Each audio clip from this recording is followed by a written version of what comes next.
E eu gostaria que todos agora desligassem o WhatsApp. Desliga o WhatsApp teu aí. Amém, irmão? Se conecte com os céus, porque Deus vai falar conosco. Vamos receber a pastora Elza, dizendo todos glória ao Pai, glória ao Filho, glória ao Espírito Santo. Aleluia. Paz seja convosco. Amém? Vamos abrir a palavra. Evangelho segundo São João, capítulo 6.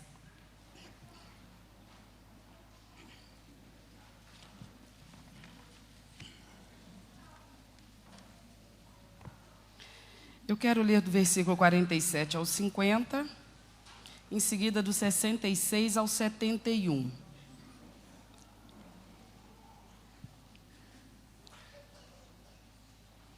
João 6,47. Na verdade vos digo, que aquele que crê em mim tem a vida eterna. Eu sou o pão da vida. Vossos pais comeram o maná no deserto e morreram. Este é o pão que desce do céu, para que o que dele comer não morra. Versículo de número 66. Desde então, muitos dos seus discípulos tornaram para trás e já não andavam com ele. Então disse Jesus aos 12, quereis vós também retirar-vos? Respondeu-lhe, pois, Simão Pedro, Senhor, para quem iremos nós? Tu tens as palavras da vida eterna, e nós temos crido e conhecido que tu és o Cristo, o Filho do Deus vivente. Respondeu-lhe Jesus, não vos escolhi a vós, os 12, e um de vós é um diabo. Isto dizia ele de Judas Iscariotes, filho de Simão, porque este o havia de entregar, sendo um dos 12. Vamos orar? Santo Deus, nós estamos diante da tua santa presença neste lugar. Nós já pudemos perceber que o Senhor está no meio do teu povo, mais uma vez. E nós estamos com o coração tremendo por causa disso, meu Pai, porque a tua presença é gloriosa, ainda que o Senhor a manifeste de forma tão reduzida para que a possamos suportar. Ainda assim o nosso coração acelera no peito, por conta dessa proximidade, por conta do cheiro da santidade do Senhor.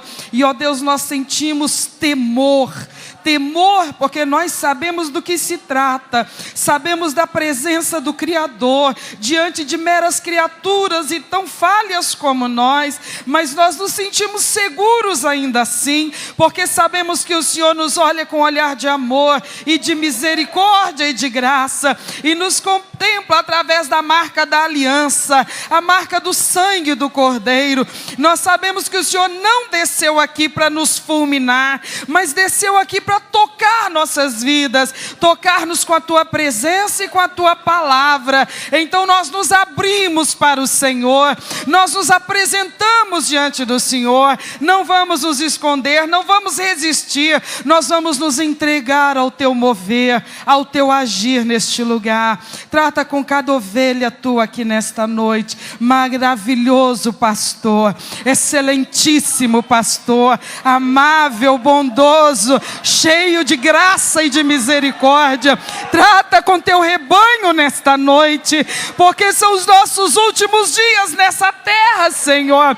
Não demora o dia em que a trombeta irá soar e o Senhor nos chamará pelo nome e nós encontraremos contigo nos ares. Nós cremos nisso, porque a promessa do Senhor, e o Senhor é poderoso para a cumprir. Mas no tempo que nos resta nesta terra, Deus, nós só podemos vivê-lo na presença do Senhor. Por isso nós te pedimos, envolve-nos com a tua presença. Enquanto recebemos a tua palavra, que todos os nossos sentidos estejam voltados para o Senhor. Que sejamos aqui, ó Deus, homens e mulheres, moços e moças, meninos e meninas, verdadeiros adoradores do Senhor. Trata conosco para a tua própria glória, eu te peço, em nome de Jesus. Graças a Deus. Por favor, se acomoda no seu lugar. Que o doce Espírito de Deus fale profundamente a todos os nossos corações nessa noite. Eu preciso da sua máxima atenção, por favor. Nós estamos diante de um capítulo muito interessante, muito importante, e que se nós quiséssemos extrair dele tudo de mais profundo que ele tem para nos oferecer, nós precisaríamos estudá-lo versículo a versículo, como fazemos nos nossos cultos de doutrina. Mas esse não é o nosso propósito hoje. Talvez um dia nós o façamos. Então, nós vamos falar daquilo que ele traz de uma forma assim mais panorâmica, para nos fixarmos nessas palavras finais do capítulo que nós lemos juntos. Então, o que está acontecendo aqui no capítulo 6? Por favor, me olhe e me preste atenção. Jesus, mais uma vez, está cercado por uma grande multidão. E esta, uma multidão regular, porque ele chama essas pessoas de discípulos dele. Então, nos parece que eram pessoas que elas estavam presentes em algumas outras multidões que se reuniam. E ela se tornou singular por alguns motivos. Por Jesus identificá-los dessa maneira, como sendo seus discípulos, então, o que nos faz crer que eram seguidores regulares, e também porque eles estavam dando algumas demonstrações meio contraditórias diante de Cristo.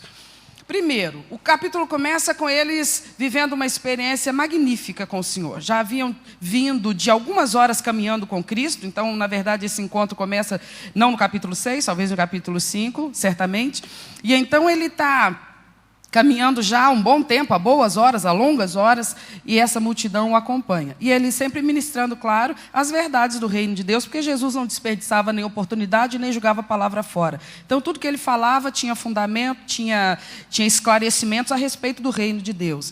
E ele, dado certo momento, era muito tarde para dispensar aquela grande multidão, e acontece aquilo que a gente conhece como sendo a primeira multiplicação dos pães. Então ele não quis dispensá-los para que eles fossem para casa com o estômago vazio, porque poderiam desfalecer no caminho, porque haviam caminhado longamente até aquele ponto onde estavam. E é quando ocorre então de André chegar e dizer: tem um garoto aqui, ele tem 5 pães e 2 peixinhos, mas isso o que resolve para uma multidão tão grande? Jesus Cristo mandou que todos se assentassem em grupos de 100, e ele deu graças ao Pai, e ele mandou que os discípulos começassem a distribuir, e ainda disse assim: deixa eles comerem à vontade. E eles então comeram. Quanto mais eles comiam, mais alimento tinham no cesto, e no final das contas todos estavam completamente saciados, e ainda sobraram 12 cestos, que Jesus disse: joga fora? Não, Jesus disse: recolhe, porque Jesus não desperdiça nada. Então, logo em seguida, já estava avançada a hora, e o Senhor Jesus, depois de longos dias, longo tempo ministrando aquelas pessoas, obviamente ele estava desfalecido fisicamente, cansado fisicamente. Então ele quis um momento para estar sozinho. Nem com seus 12 ele quis estar. Ele os despachou para que eles tomassem uma embarcação e fossem para a próxima localidade, mas ele se recolheu a um monte. Ele queria solidão, ele queria ficar um pouquinho a sós com o Pai, e meditar e orar e refazer suas forças. E então os discípulos seguem viagem, e Jesus vai encontrá-los lá na frente. É quando ocorre o momento em que Jesus os encontra no meio já daquela viagem. E aparece no dia seguinte, logo ao amanhecer, o texto do capítulo 6 todinho vem nos contar que a multidão, então, depois de descansar, retoma do lugar aonde haviam se despedido dele, procurando por ele. E não viram os discípulos, não viram o barco que Jesus costumava usar, e não viram Jesus. E a palavra diz que eles ficaram assim meio esbaforidos, porque eles queriam ver Jesus, eles queriam estar onde Jesus estava. E eles não sossegaram enquanto não encontraram. Eles tomaram barquinhos também e se transportaram para outra margem, e foram investigando até achar onde estava o mestre. Quando chegaram até onde Jesus estava, eles desabafaram: ai, que bom que a gente encontrou o Senhor. Nós estávamos aflitos à sua procura. Ora, como o Senhor se distanciou de nós dessa maneira. Nós estávamos assim, sem saber o que fazer, porque tudo que nós queríamos era estar de novo com o Senhor. Então, uma atitude assim, em princípio, bem convincente. Nos parece assim uma multidão convicta de ser Jesus, alguém digno de ser seguido, de ser buscado, procurado, ouvido. Nos parece uma atitude de uma multidão em quem não restavam dúvidas alguma a respeito da identidade de Cristo e a respeito do poder de Cristo. Eles chegam com essas palavras mesmo. Depois você lê o capítulo todo em casa, você vai ver. Eles falam assim como quem está aliviado, dizendo: ai, que bom que a gente encontrou o Senhor. Nossa, o Senhor se distanciou da gente. Nós ficamos assim, apavorados, te procurando, em busca do Senhor. E nós estávamos ansiosos por te encontrar. Fosse eu, fosse você, talvez disséssemos assim: que gracinha, que coisa linda, né? Talvez a gente dissesse assim: ai, olha, viu, que multidão convertidíssima. Mas Jesus, ele só fala a verdade, e ele só aceita a verdade. Então, naquele momento, ele olha para eles e, diferentemente do que eu faria ou você, porque os nossos recursos são limitados, nós não vemos o coração, a gente só ouve o que sai pela boca. Então, Jesus vira para eles e fala assim: mas vocês não estão atrás de mim por minha causa. Vocês estão vindo atrás de mim nessa ansiedade toda, porque ontem eu providenciei comida de graça para vocês. É porque ontem vocês estavam com muita fome, e eu fiz a oração e multipliquei 5 pães e 2 peixes, vocês comeram fartamente, e não cobrei de vocês 1 centavo sequer. Então eu sei por que vocês estão tão ansiosos atrás de mim. Vocês estão ansiosos atrás de mim porque ontem vocês comeram de graça, e estão achando que hoje eu vou dar comida de graça de novo. Jesus já deixou claro que não ia rolar. Não ia. Não daquela vez. E aí ele então, aquelas pessoas estão ali ouvindo essa reprimenda, esse confronto de Cristo, e ele vai além, ele diz para eles assim: vocês só me procuram por causa das coisas terrestres, terrenas, materiais, físicas. Eu sei o que motiva vocês, eu sei por que vocês deixam os seus lares e ficam andando quilômetros e quilômetros atrás de mim com essa boa vontade para me ouvir. Vocês estão interessados no que eu posso lhes dar em termos de benefícios para esta vida. Vocês não entenderam ainda o que de fato eu sou e o que de fato eu posso oferecer para vocês. Por enquanto a visão de vocês é tão afunilada, é tão restrita, que vocês se encantam com o fato de eu poder lhes dar bênçãos temporais. Parece que isso é o máximo, mas vocês não têm nem ideia do que de fato eu posso dar para vocês. Eu posso dar muito mais do que isso, coisa muito mais excelente do que isso. Aí então eles se sentem assim meio impactados com aquela reação de Cristo e fazem um confronto com o Senhor. Eles falam assim: então que sinal o Senhor faz para nos convencer que o Senhor é tudo isso que o Senhor está dizendo que é? Faz um sinal, uma demonstração, uma coisa qualquer aí, para tirar de nós qualquer dúvida, para tirar de nós qualquer questionamento, como quem diz. Se nós não concordamos e não enxergamos ainda definitivamente, completamente quem o Senhor é porque o Senhor ainda não fez um sinal assim que nos convencesse. Lembra, por exemplo, aí eles levaram Cristo para a história de Israel, eles disseram assim: lembra, por exemplo, o que aconteceu com nossos pais lá no deserto? Ora, aquilo ali foi demais. O Senhor sabe o que aconteceu lá? Nossos pais estavam atravessando o deserto, tendo saído do Egito, caminhando em destino à terra de Canaã, e durante 40 anos eles viajaram pelo deserto. E sabe o que Deus fez por meio de Moisés? Deus proveu pão do céu para os nossos pais. Foi no ministério do Moisés. O Deus do céu. O Senhor fez um milagre ontem, multiplicou 5 pães e 2 peixinhos, alimentou uma multidão de 5.000. Ora, o Senhor sabe que Moisés estava liderando mais de 2 milhões de pessoas? O Senhor sabe que não foi apenas uma vez, não foram 40 anos, todo santo dia, chovia o maná do céu. Eles estão confrontando Jesus, comparando Jesus com Moisés e dando a entender que Jesus está muito aquém do Moisés. Está entendendo o que está acontecendo aqui? Eles vêm apavorados, ansiosos para ver Jesus. Jesus fala: vocês não me enganam não, vocês estão vindo por causa de comida de graça. Aí eles falaram assim: o Senhor quer que a gente creia que o Senhor é quem o Senhor disse? Então faz um milagre que nos convença, tipo o que aconteceu lá no deserto. O Senhor lembra o que aconteceu no deserto? 40 anos, não era multiplicação uma vez só não, 40 anos, todo santo dia. O Deus do céu, por meio de Moisés, fazia chover maná. E os nossos pais comiam comida fresca, maná do céu, pão do céu, todo dia, 40 anos. O Senhor fez uma vez só e quer que a gente acredite que o Senhor é o tal. Aí Jesus começa a conversar com eles e aproveita esse confrontamento para aplicar uma verdade do reino, para estabelecer, para esclarecer uma verdade fundamental do reino de Deus, vinculada à pessoa de Jesus Cristo. Então ele conversa com eles e fala assim: Moisés não deu o pão do céu para vocês. Só isso aí já chocou eles, porque era a grande vaidade deles, todas as manifestações extraordinárias de Deus na história daquela nação. Aí Jesus fala diretamente com eles e diz: Moisés não deu para vocês o pão do céu. É verdade que os seus pais, seus antepassados, eles estavam ali peregrinando no deserto, numa viagem que durou 40 anos. É verdade que eles olhavam para o céu antes de o dia acabar de clarear, e eles viam cair do céu aquelas sementinhas, e eles iam colher, e eles então torravam aquelas sementinhas, moíam aquelas sementinhas, e com elas eles faziam farinha, faziam pães, faziam bolos, e se alimentaram durante aqueles 40 anos, é verdade. Só que o que eles viam cair do céu era de verdade uma manifestação do poder de Deus, era de verdade alguma coisa acontecendo acontecendo dentro do tempo do ministério de Moisés, mas aquele não era o pão do céu. Porque aquele pão, embora tivesse caído da parte de Deus, ele era um pão terreno. Tanto quanto terreno era o organismo que desfrutava dele. Ele era um pão físico. Tanto quanto físico era o organismo que degustava e digeria ele. Então aquele, ainda que vocês o chamem de pão do céu, ele não é o verdadeiro pão do céu. Ainda que de fato os seus ancestrais os viam cair do céu, porque vinham das regiões das nuvens, e de fato é Deus que estava enviando, e de fato era uma manifestação do poder de Deus na atuação dele na terra, através do ministério de Moisés, mas aquele não era o pão celestial, ainda era pão terreno.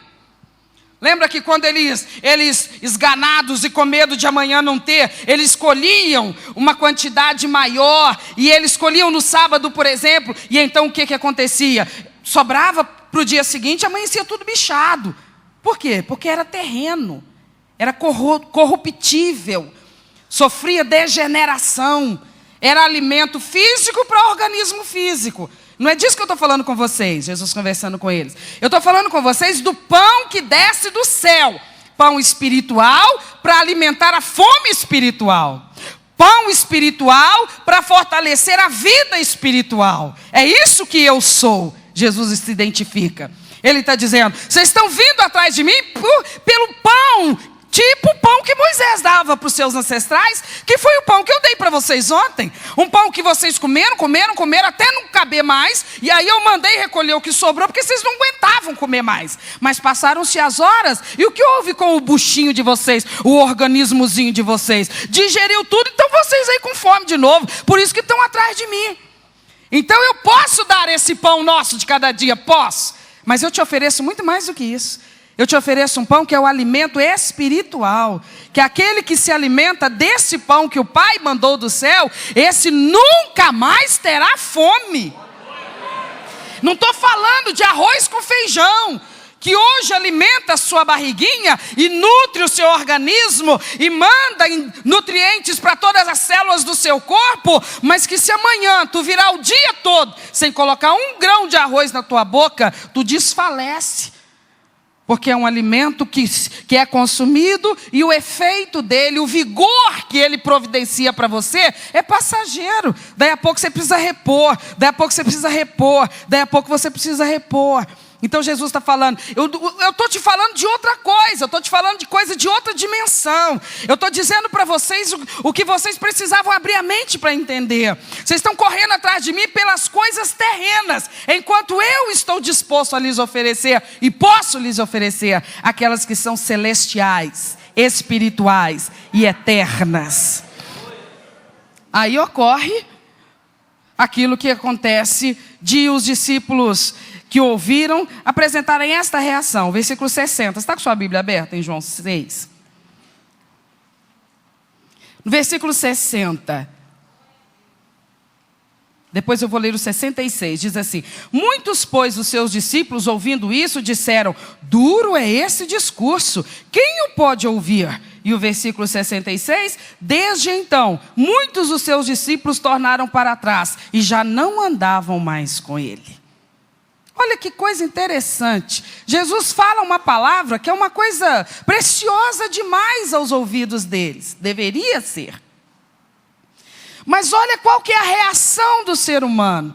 No discurso todo, você vai ver um momento que Jesus fala assim, eu sou o pão do céu, o pão que Deus, o Pai, enviou ao mundo para matar, para saciar a fome do mundo. Porque o Pai deseja que todos os que se alimentarem de mim nunca pereçam, mas tenham a vida eterna. Porque aquilo que eu posso oferecer para essas pessoas é suficiente para satisfazê-los, nutri-los, deixá-los fortalecidos e vivos, até o dia de encontrar nos céus com o Pai e lá permanecerem eternamente.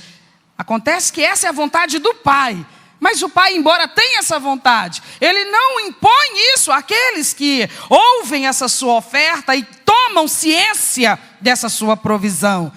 Então, quando os discípulos, aquela multidão, ouve a explicação e Jesus dizendo, aquele que se alimenta de mim não se alimenta de mais nada. O Senhor quer dizer então que quem se compromete com o Senhor fica ligado ao Senhor de uma tal maneira que a exclusividade total eu não posso me alimentar do Senhor hoje, e daqui a 2 dias me alimentar de alguma outra fonte espiritual, e da semana que vem ir buscar em outra fonte espiritual. O Senhor é assim? O Senhor exige lealdade absoluta? Sim, porque se você se alimentar do que eu te der, só tem um detalhe, você não vai precisar de mais nada. O que eu tenho para te dar, o que eu tenho para depositar no teu organismo espiritual, será suficiente para a tua nutrição. Você não precisará buscar em outra fonte. Você não precisará adorar nenhum outro. Você não precisará ficar em expectativa do que de melhor pode vir. O que de melhor pode vir? Nada de melhor pode vir. O melhor que os céus tinham para mandar, já mandou. Se chama Jesus Cristo. Eles ouviram isso. E sabe o que eles fizeram? Eles refletiram. Porque é isso que se faz quando se ouve a palavra de Deus. Rumina, reflete. Então eles refletiram, trocaram informação uns com os outros, começaram a dizer, gente, mas aí não, aí é demais, velho. Aí é demais, nós vamos ter que ser leais só a Ele, nós vamos ter que entregar a nossa vida para Ele, nós vamos ter que então andar de acordo com as normas dEle. Não, aí é demais, o pão ontem estava legal mesmo, o peixe estava uma delícia, mas quer saber de uma coisa? Ele é muito exigente, ele quer exclusividade, ele quer dedicação total e fé exclusiva só nele. Está meio demais para mim, e o outro, para mim também, e o outro, eu também não estou pronto para esse tipo de compromisso não. E o que eles acordaram entre si? Vamos recuar. E aquela multidão que chegou tão esbaforida, porque não via a hora de encontrá-lo, agora dão as costas para ele. Dão as costas e se desligam dele. E vão embora, não vão mais segui-lo. Porque aquilo que ele colocou diante deles exigia uma resposta, exigia uma atitude. E foi essa a resposta que eles deram. Foi essa atitude que eles tomaram. E aí então, parecia que estava tudo resolvido, mas Jesus está ali vendo aquele fato, não corre atrás, não insiste, não pede clemência, não diz assim, me dá uma chance, por favor, eu vou te mostrar que eu sou legal, eu vou te mostrar que eu sou um Deus que vou cuidar direitinho, vem cá, me dá um tempo. Jesus não fez nada disso. Ele os viu, dando as costas e abandonando, e ele ficou e respeitou a atitude deles. E mais do que isso, talvez alguém que observasse naquele momento pensasse assim, nossa, ele deve estar amargamente arrependido. Ele perdeu uma multidão, não se faz isso. Coisa mais difícil do mundo é juntar uma multidão. E ele espaventou com ela. Olha isso, ele deve ter agora se conscientizado, errei na dose, apertei demais. O que eu fui fazer? Talvez imaginassem que era isso que ele estava pensando. E aí sobraram alguns, sobraram os 12. Aí alguém podia pensar assim, agora esse Isaí, ele vai tratar pão de ló, porque senão ele vai acabar sozinho. Se esses aí também der as costas, ele não vai arriscar. Ele não vai arriscar, porque ele acabou de dar um passo assim, meio exagerado. Olha, a perda hoje foi severa. Hoje o prejuízo foi severo. Não houve prejuízo. Porque de fato aqueles que ali estavam, de verdade não estavam. Porque quem não está de todo o coração, não está de jeito nenhum. Porque no reino de Deus, ou a gente está dentro ou a gente está fora. Não existe uma situação intermediária. Jesus falou disso. Quem não é por mim, é contra mim. Quem não está comigo, está contra mim. Não tem neutralidade. Não tem um estado intermediário em que eu ainda estou pensando. Não. No ponto em que eu estou agora, está definido se eu estou com ele ou contra ele. Não existe neutralidade, não existe uma situação intermediária. Então Jesus não perdeu ninguém, eles já estavam perdidos. Apenas se verificou e se evidenciou aquilo que Jesus falou no começo. Vocês só estão atrás de mim pelas coisas terrenas. Como eu acabei de dizer, que eu não vou dar o que através de Moisés Deus deu aos seus ancestrais todos os dias. Eu não vou multiplicar pão todo dia. Eu não vou multiplicar peixe todo dia. Eu fiz isso ontem, uma manifestação da graça e do poder de Deus para suprir uma necessidade imediata. Mas avante, cada um para o cabo da enxada, cada um para suas ferramentas, trabalhar e ganhar o seu sustento, debaixo da bênção e da graça de Deus. Eu não vou fazer o que aconteceu lá no deserto, 40 anos, pão fresquinho, de graça, descendo do céu, não é assim que vai funcionar. Mas Jesus, se o Senhor quiser ganhar o mundo, é só o Senhor fazer isso.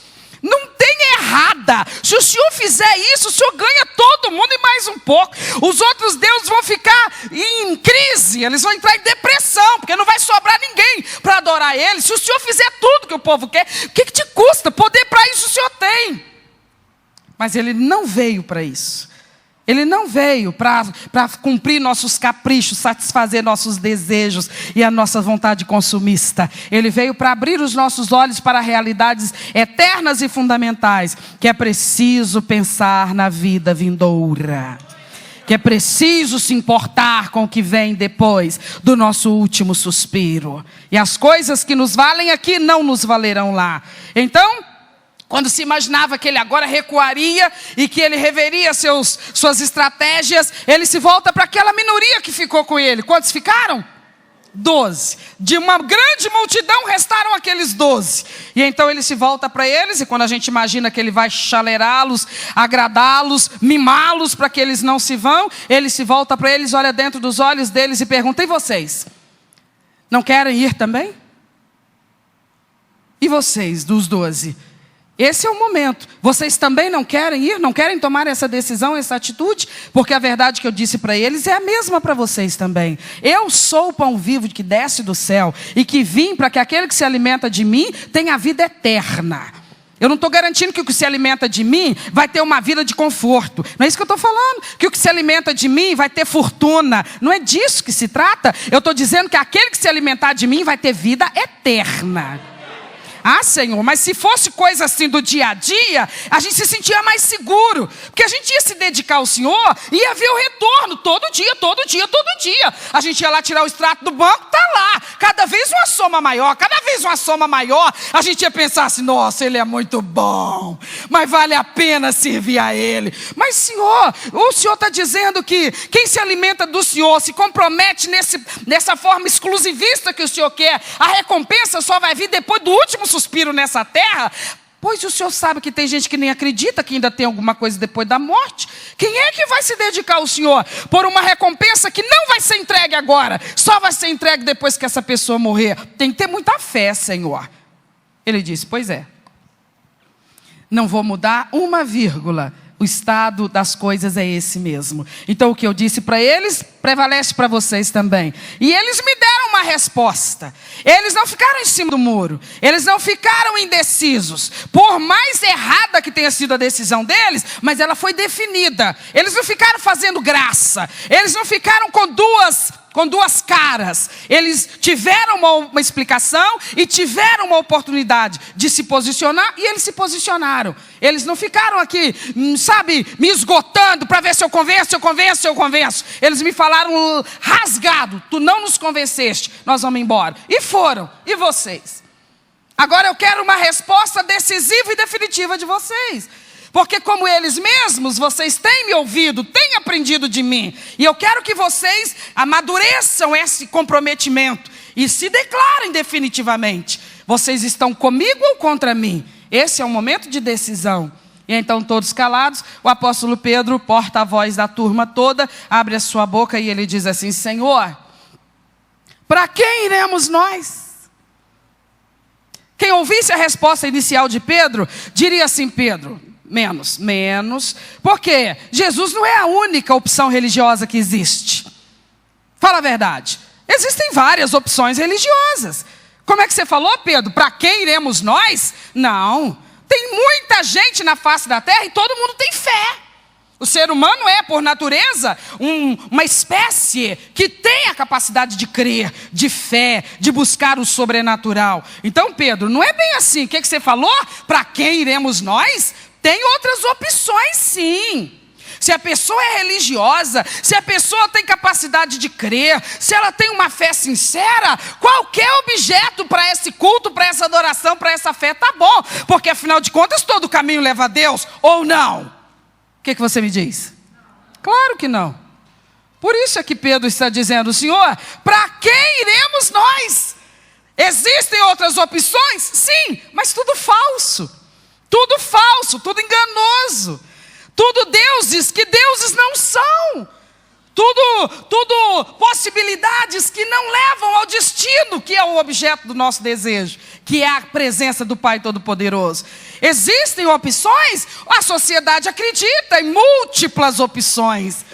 Há quem, por exemplo, na face da terra, em belos dias atuais, construam altares e coloquem ali imagens de uma vaca, por exemplo, e ali se prestam e se prostram e oferecem culto e adoração à imagem daquele animal, porque creem ser uma divindade que lhes protege e que lhes garantirá uma eternidade segura. Então existem muitas opções, é verdade, em toda a sociedade. Mas Pedro sabia de uma coisa que a maioria das pessoas que já pisou na face da terra nunca entendeu: que só tu tens as palavras da vida eterna.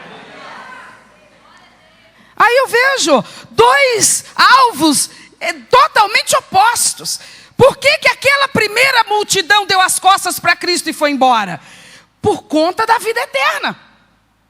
Porque para eles a vida eterna não era primordial.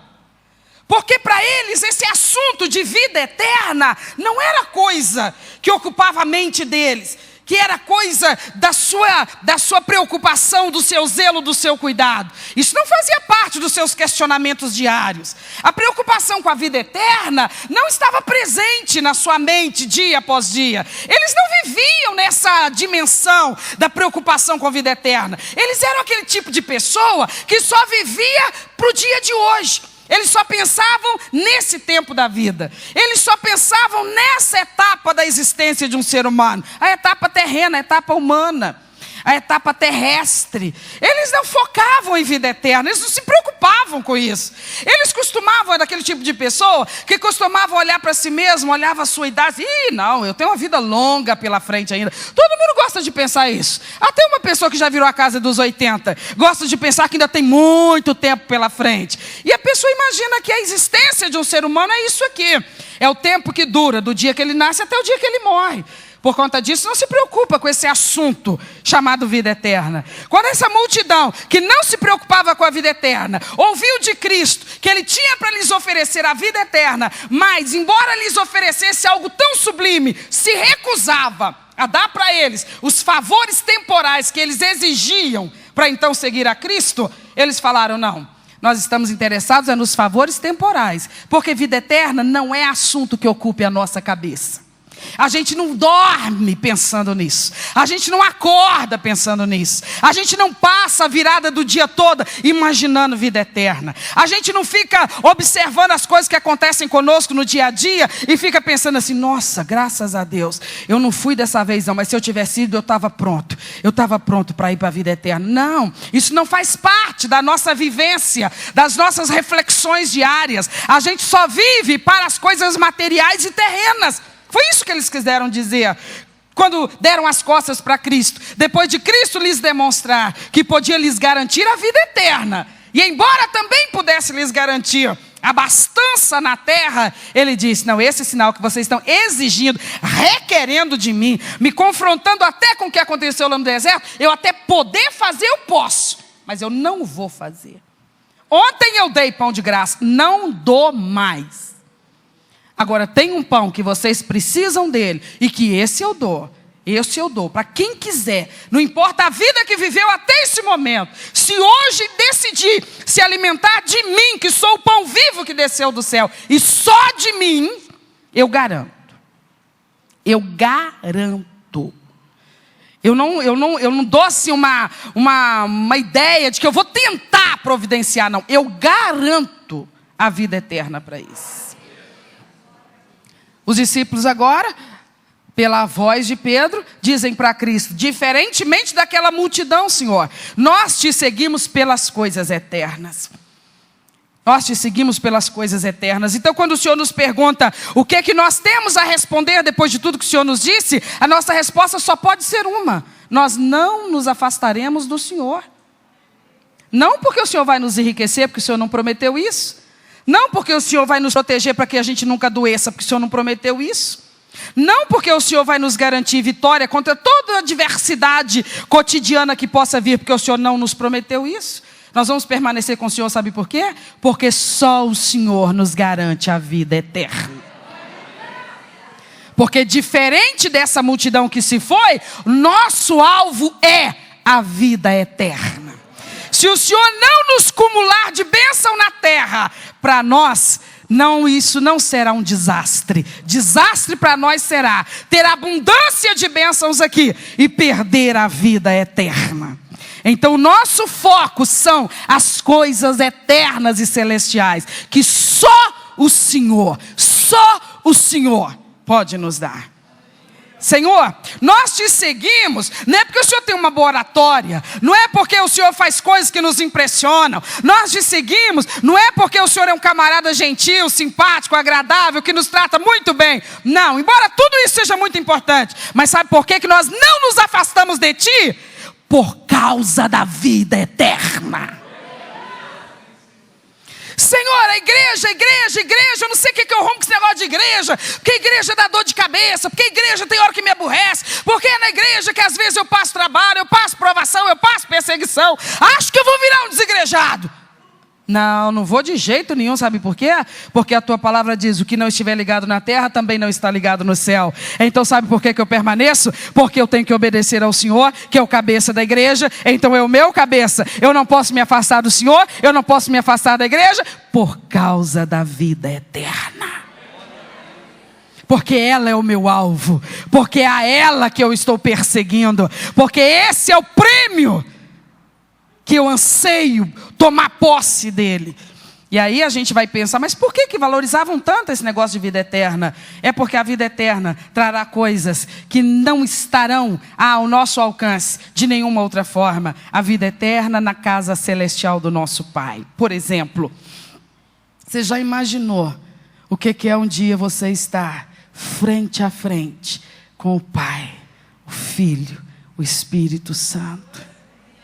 Você sabe que as pessoas hoje chegam para nós e falam, mas me explica Deus, mas por favor me convence, me explica Ele. Tem palavras em qualquer dialeto humano que explique esse Deus, meus irmãos?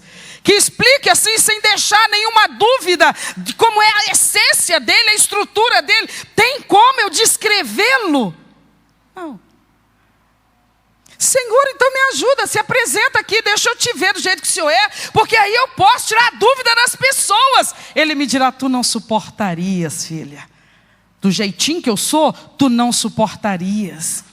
Só para você ter uma noção, filha. Lembra como é que eu me apresentei a Paulo, quando ainda Saulo, sobre o lombo daquele animal? Ele viajava ao ar livre e era estourando o sol do meio-dia. E ele estava ali cavalgando e diz o texto que ele de repente viu uma luz do céu. Mas como que ele conseguiu ver uma luz no céu? Um céu que já estava com uma luminosidade quase intolerável aos olhos humanos. A retina humana era o sol do meio-dia.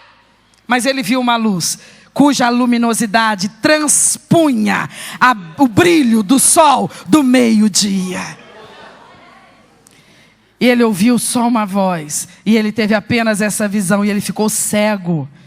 A luminosidade cegou sua retina. Nós não poderíamos vê-lo hoje como ele é.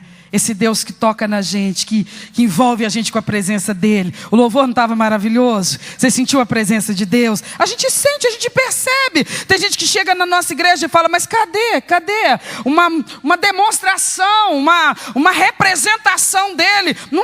Não tem nem de gesso, nem de madeira, nem de bronze, nem de ouro. Não tem representação nenhuma.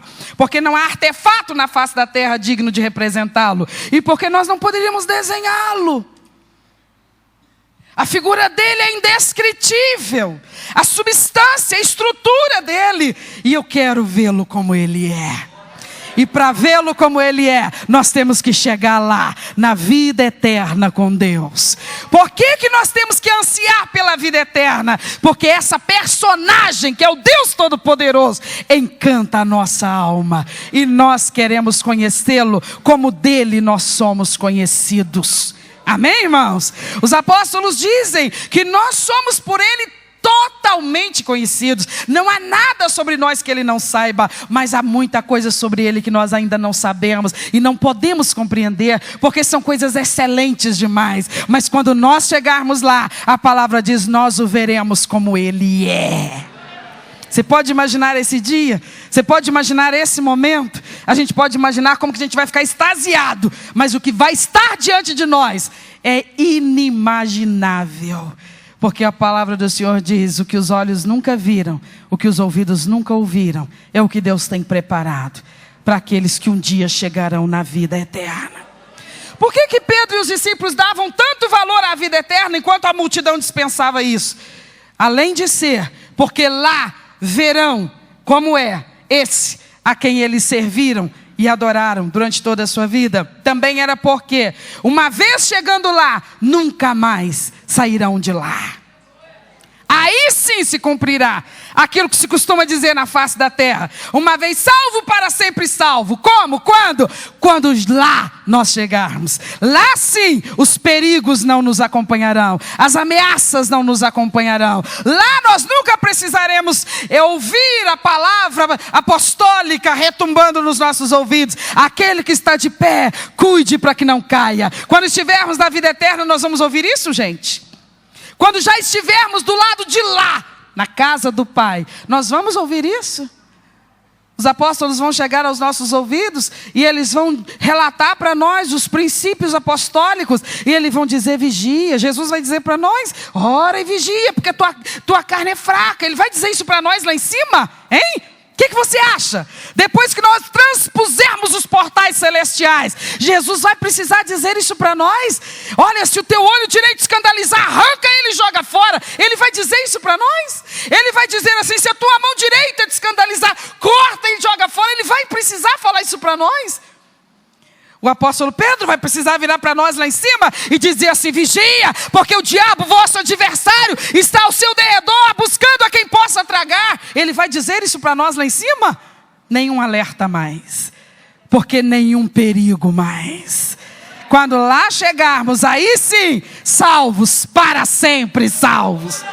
Salvos, eternamente salvos, sem nenhum risco de queda mais, sem nenhum risco de nos desligar da videira verdadeira mais, sem nenhum risco de perdermos essa herança bendita e incorruptível, que será a vida eterna na casa do Pai.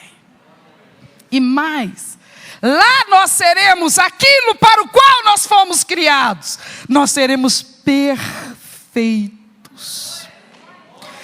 Porque nós só entraremos lá por conta de um processo que a palavra chama de glorificação. A nossa estrutura vai ser transformada, glorificada. Por que que lá não haverão os perigos que aqui há? Porque lá não haverá carne e sangue.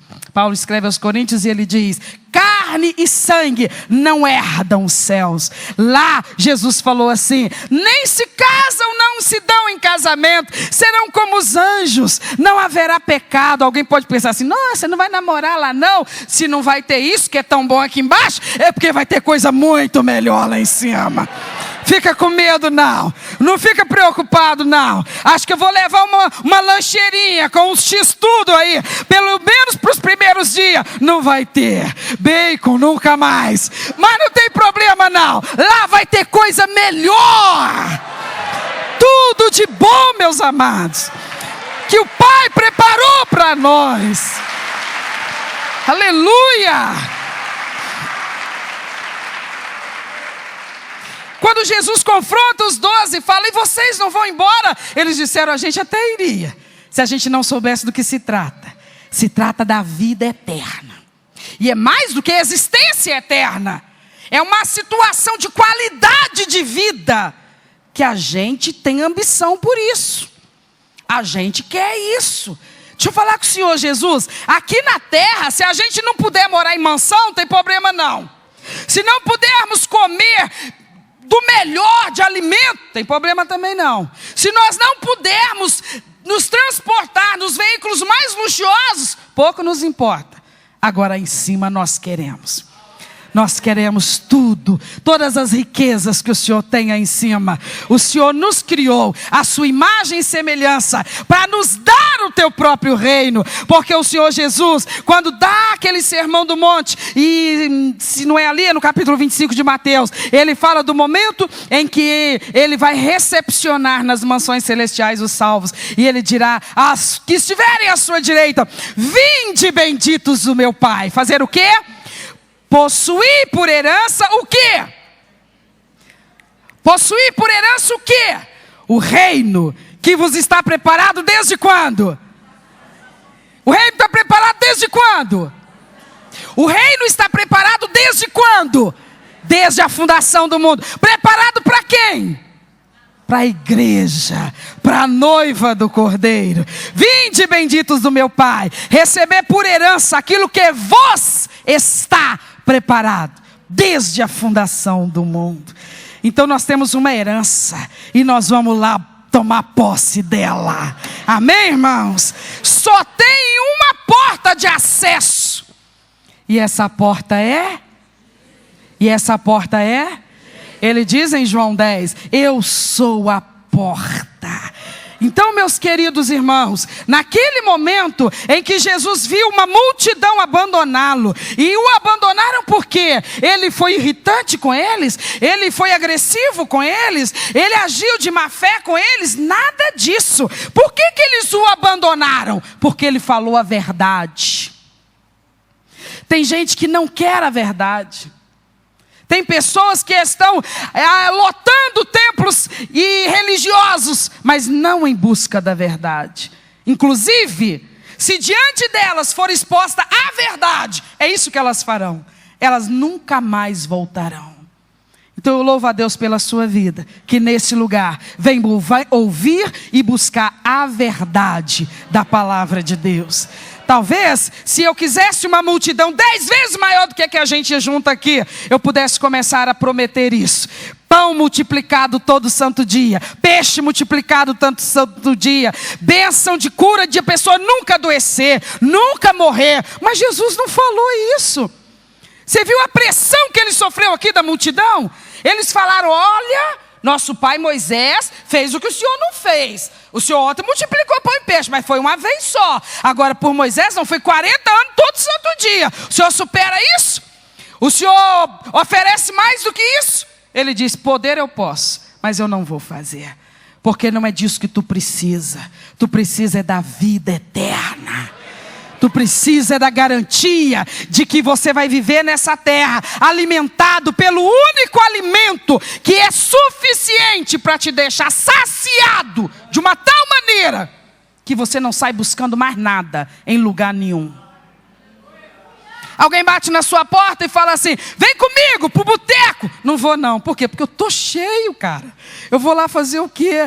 Mas, olha, tá te faltando alguma coisa? Nada, não tá me faltando nada. Eu tô saciado, eu tô pleno, eu tô absolutamente nutrido. Eu não preciso ir lá, vai tu que tá vazio, esfomeado, desnutrido. Eu não, o pão que me alimenta, ele é substancioso. Eu não tenho falta dessas coisas. Outro te passa um zap e fala assim, tem show da dupla não sei o quê. Aquelas que sabe, que choram enquanto canta, é dor de cotovelo para lá e dor de cotovelo para cá. Aí a pessoa te passa um zap, vem divertir, aquilo produz depressão. Deus me livre e guarde. A pessoa vira e fala, não filho, vai tu que gosta de sofrer, vai atrás dessa sofrência doida, porque sofrimento para mim é perder a glória de Deus, e isso não vai acontecer, porque Ele é meu tudo. Aleluia, glória a Deus. Jesus estava falando de uma dimensão de relacionamento com Ele, aonde de verdade, cada um que se alimenta dEle, está tão nutrido, tão saciado, que tem coisa boa nesse mundo ou não tem? Só que não enche nossos olhos, porque não nos falta nada na presença do nosso Deus. Todo dia a gente acorda cantando. Amém, irmãos? Se não é, deveria ser. Todo dia a gente deveria acordar igual os passarinhos. Como é que os passarinhos acordam? Cantando. Eles estão prestando ações de graças ao Criador, que todos os dias cuida deles. esse deveria ser a maneira como eu me desperto e você se desperta todas as manhãs. Vamos começar cada dia cantando as maravilhas do Senhor. Porque assim que você acorda, o adversário astuto, ele já sopra na nossa memória alguma coisinha que no dia anterior nos aborreceu. Antes que isso aconteça, dá uma pernada nele. Assim que você abrir os olhos, nem que seja só na mente, que você não pode acordar o resto da casa, mas já começa o dia louvando, cantando as grandezas do seu Deus, elogiando a majestade dele, reconhecendo que nessa terra e em qualquer lugar desse universo, ele é Senhor, e só ele é Senhor. Muita gente tem o nariz arrebitado, mas só ele é Senhor. Muita gente bate no peito e diz que é, mas na verdade só ele é que é, e nós estamos guardados na palma da mão dele. Aleluia! Por que que aquelas pessoas foram embora? Porque elas não queriam a vida eterna, ou elas não acreditavam que ele seria suficiente para satisfazê-las? Por que que aqueles 12 disseram: a gente não vai? Porque eles criam que Jesus é tudo e só Jesus basta. Então eu tenho diante de mim aqui discípulos que se vão, discípulos que ficam, discípulos que rompem e discípulos que confirmam o compromisso. Mas um dos que não foram devia ter ido. Era para ter ido. Os 2 últimos versículos que nós lemos fala dele. O Judas, ele não era para ter ficado. Ele era para ter ido embora. Por quê? Porque ele era um que, semelhante aos que foram embora, não servia a Cristo pelas coisas celestiais. Ele servia pelas terrenas. Ele não andava com Cristo focando na vida eterna. Ele não andava com Cristo tentando estabelecer para com ele uma lealdade exclusiva. Não. Então, quando aquela multidão deu as costas e se foi, era para ele ter ido também.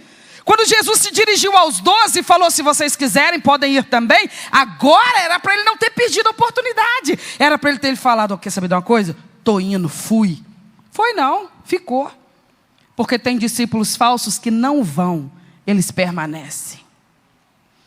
Eles não querem a vida eterna, eles não estão dispostos a fechar um compromisso de lealdade a Cristo e só a Cristo, mas eles não vão, eles permanecem junto com aqueles que fecham uma aliança com Cristo. E aí eles se tornam perigosos. Eles se tornam perigosos porque eles podem contaminar os que ficaram e que querem uma aliança com Cristo. Jesus podia ter expulsado ele, mas Jesus sabe que aqueles que são sinceros e são fiéis, eles precisam e podem passar por alguns testes, onde eles podem sofrer a possibilidade de serem influenciados por um perverso, por um falso discípulo, mas eles também podem exercer sobre esse falso discípulo uma boa influência. E quem sabe o que é falso hoje, amanhã se torna verdadeiro discípulo. O fato é que, na presença de Jesus Cristo, o que prevalece é isso. Só deveria permanecer com ele quem está focando na outra vida, não nessa. Porque algumas coisas ele nos dará aqui, mas não todas as que nós lhe pedirmos. Agora, tudo que ele prometeu lá, está nos aguardando lá. E os que ficam porque confiam na vida eterna, precisam demonstrar essa confiança, mantendo-se leais, absolutamente dependentes de um só, o único que alimenta a nossa alma, Jesus Cristo. Eu estou triste, hoje eu estou assim, estou para baixo, estou mal, e para me alegrar, eu vou tomar uma. É só para me alegrar, é só para sair dessa sensação ruim, não vou voltar para aquele mundão, não. É só para espairecer. O alimento é um só, Jesus Cristo. Mas e no dia que eu estiver mal, o que eu faço? Vai para a palavra, vai para o seu momento a sós com Deus, vai para o seu joelho no chão, boca no pó, vai ali buscar, porque ele é achado de todos aqueles que o invocam. É momento de experiência com Deus, momentos das nossas tribulações diárias, dos nossos apertos diários, é momento de buscar mais ainda a presença dele, porque ele é o único alimento que nós vamos aceitar na nossa vida. Amém, irmãos? Que essa seja a decisão da minha vida e da sua vida. E que nessa noite nós confirmemos isso diante do Senhor. Fica de pé no seu lugar, por favor. Nós vamos fechar os nossos olhos e nós vamos orar. E nessa oração nós vamos responder, como se lá nós estivéssemos. Ouvimos e entendemos o que Jesus falou. Ele disse que só Ele é o pão vivo que desce dos céus. Ele disse assim: vocês gostariam que eu fizesse como aconteceu lá no deserto? Comida de graça todo dia? Ele falou assim: não vou fazer não. Coisas terrenas, é isso que vocês querem? Ele disse: não, desse jeito não. Uma coisa eu te garanto: vida eterna. Isso basta para você? Amém, irmãos? Jesus te garantir vida eterna, basta para você? Se Ele nunca te tornar uma pessoa rica, milionária, tem problema? Se você pegar uma enfermidade, você tiver trabalho para poder ser curado, isso vai fazer você perder sua fé nele? Você continua ficando com Ele por causa da vida eterna. Amém? Feche os seus olhos então. E ore ao Espírito Santo de Deus. E diga e peça a Ele que Ele ilumine a sua vida, ilumine a sua mente, ilumine seu entendimento, para que você nunca se alimente de nenhuma outra coisa, porque Jesus é suficiente. O pão de Deus, o pão que Deus providenciou para nós, só Ele, não precisa de mais nada. Eu estou mal, estou triste, busca mais de Cristo, busca mais de Cristo. Eu estou me sentindo fraco diante de uma tentação, busca mais de Cristo. Cristo é a resposta, Cristo é a solução, Cristo é a estratégia. Mais dose dEle, mais da presença dEle, mais intimidade com Ele. Busque mais a Ele. Quando seus olhos tentarem focar em coisas que poderiam te distanciar, volta correndo para Ele, correndo para Ele, sempre para Ele. Ele é o centro, Ele é o tudo, Ele é o pão que mata a nossa fome.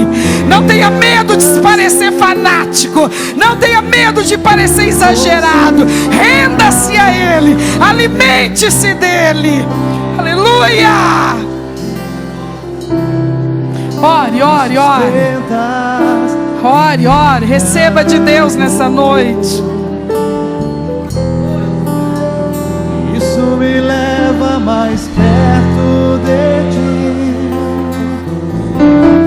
mais perto. Aleluia!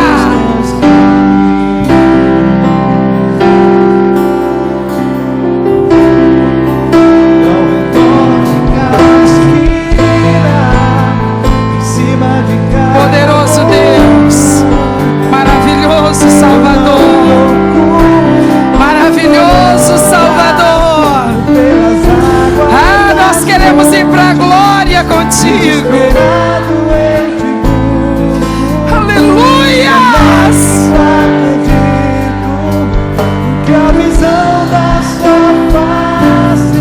Toca a tua igreja, Senhor.